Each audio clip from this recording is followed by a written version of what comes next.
Magandang araw mga ka-NK! Ngayon ay pag-uusapan natin ang iba't ibang pesteng insekto at sakit sa maisan.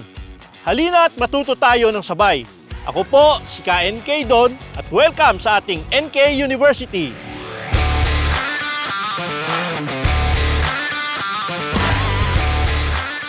Una sa listahan natin ngayon ang pinaka-prominente at isa sa mga pinaka-mapaminsalang pesteng uod ng maisan dito sa Pilipinas, ang Fall Armyworm o FAW. Ang pinsala ng FAW ay maaaring makapagpababa ng ani hanggang 70% na lubhang nakakaapekto sa kita ng mga magmamais. Ano-ano nga ba ang mga katangian ng FAW? Baliktad na Y sa ulo at merong 4 na tuldok sa bandang buntot na hugis kwadrado. Ito ay kulay kayumanggi. Maaaring mag-iba ng kulay ang larva o uod depende sa stage o instar. Habang tumatanda ang uod, ay lutang ang kulay kayumanggi. Ang FAW ay multi-generational. Kaya nitong mag-produce ng ilang henerasyon sa loob ng isang season lamang. Ang isang egg mass ay maaaring magkaroon ng 100 hanggang 200 na itlog. Sa kabuuan ng buhay nito, umaabot ng 2,000 itlog ang kaya nitong iluwal.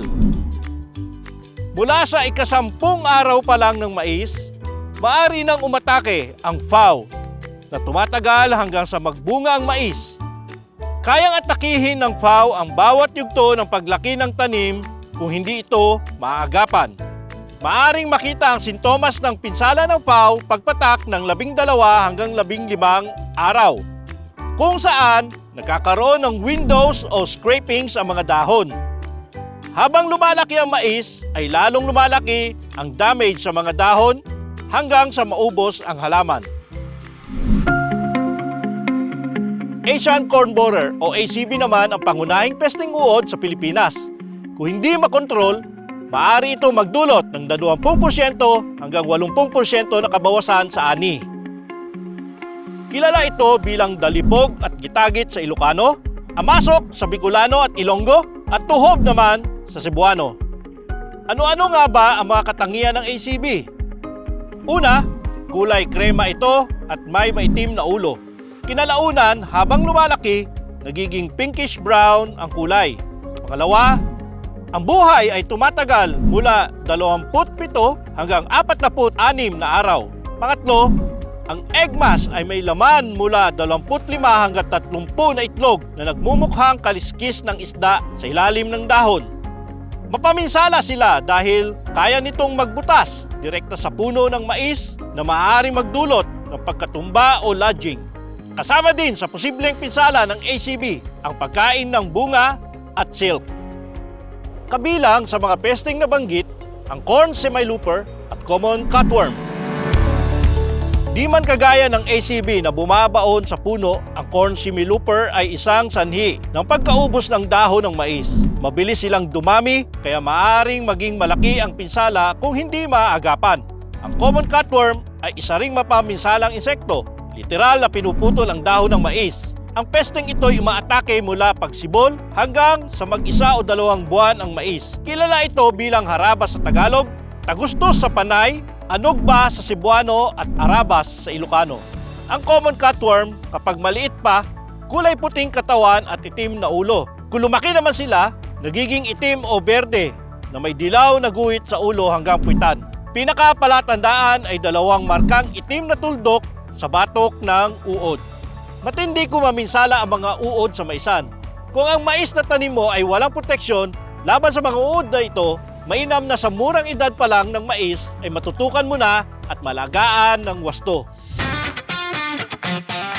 Merong rekomendadong spray rotation ang Syngenta na pwede nyong sundin para makontrol ang pagdami ng fall armyworm at iba pang mga uod sa maisan. Una, simula 10 araw matapos magtanim, suriin ang mais. Oras na makakita kayo ng tama ng uod, mag-spray ng match na may dosage na 80 ml sa kada 16 liters na knapsack sprayer. Sunod, 7 araw mula sa huling spray ng match, mag-spray ng Birtaco na may dosage na 15 grams sa kada 16 liters na knapsack sprayer. Gamitin itong pang-spray rotation kasama ang Birtaco kontra insecticide resistance. At panghuli, mag-spray ng Proclaim Opti itong araw matapos mag-spray ng Virtaco. Ang proper dosage nito, 25 grams sa kada 16 liters na sprayer.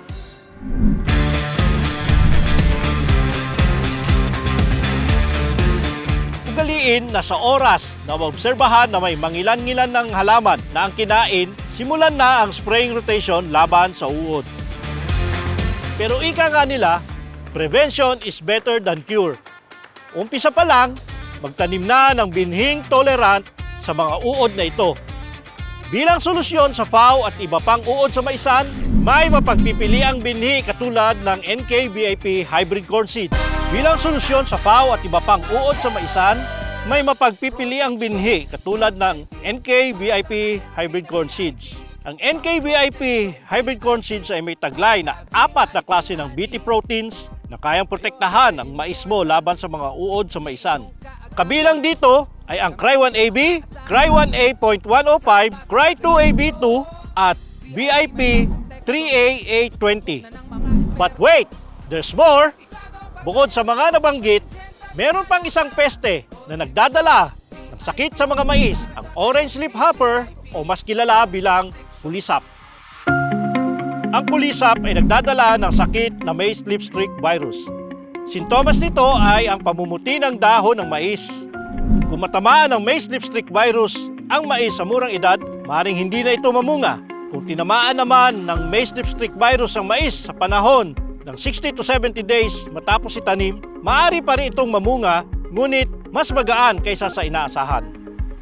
Para sa mabisang pamatay peste, gumamit ng Ches at Alika insecticide.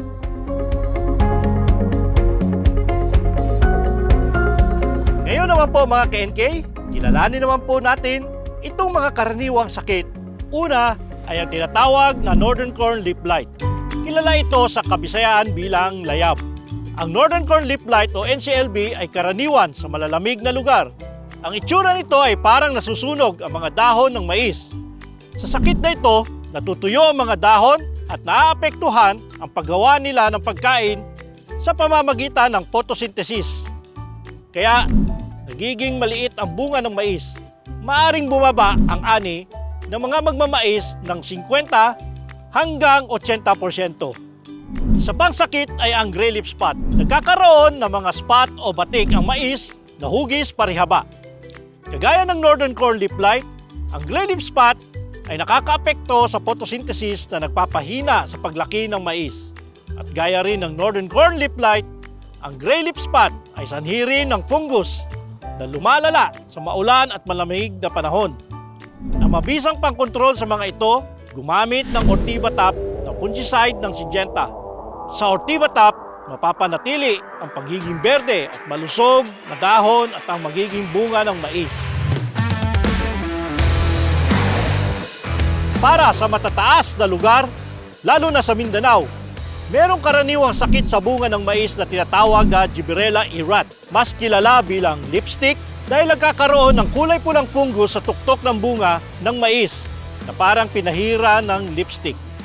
Ang Gibberella irrat ay nagdudulot ng pagbaba ng grain quality ng mais na nagiging sanhi ng kabawasan sa kita at pagkalugi ng mga magmamais. Bukod pa rito, delikado ito sa kalusugan ng mga tao at hayop kung makakain ang mga apektadong butil. Ang mabisang pangontra sa Gibberella irrat ay ang paggamit ng hybrid corn seeds na tolerant sa fungus na ito. Ang NK6505 VIP mula sa Syngenta ay hybrid corn seed variety na angkop itanim sa matataas na lugar sa Mindanao na tolerant sa lipstick.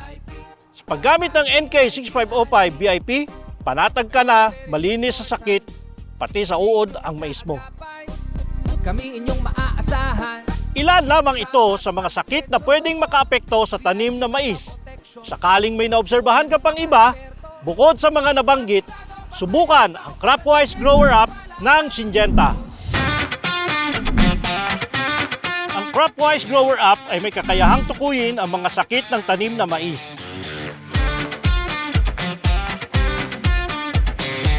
Sa pamamagitan ng pag-scan sa tanim, bibigyan ka ng Cropwise ng diagnosis base sa sintomas na nakita niya sa tanim mo. Maaari itong i-download sa Google Play at App Store.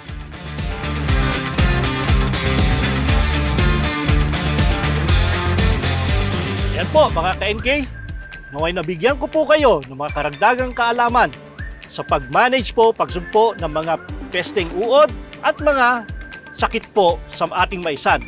Huwag niyo pong kalimutan ang gumamit po ng NK-VIP Hybrid Corn Seeds, bagay na malaki ang tulong po sa inyo, lalong-lalo na sa mga pesteng uod. Muli, ito po si Don Bueno at patuloy po sana kayong sumubaybay sa mga susunod pa po na episodes ng NK University.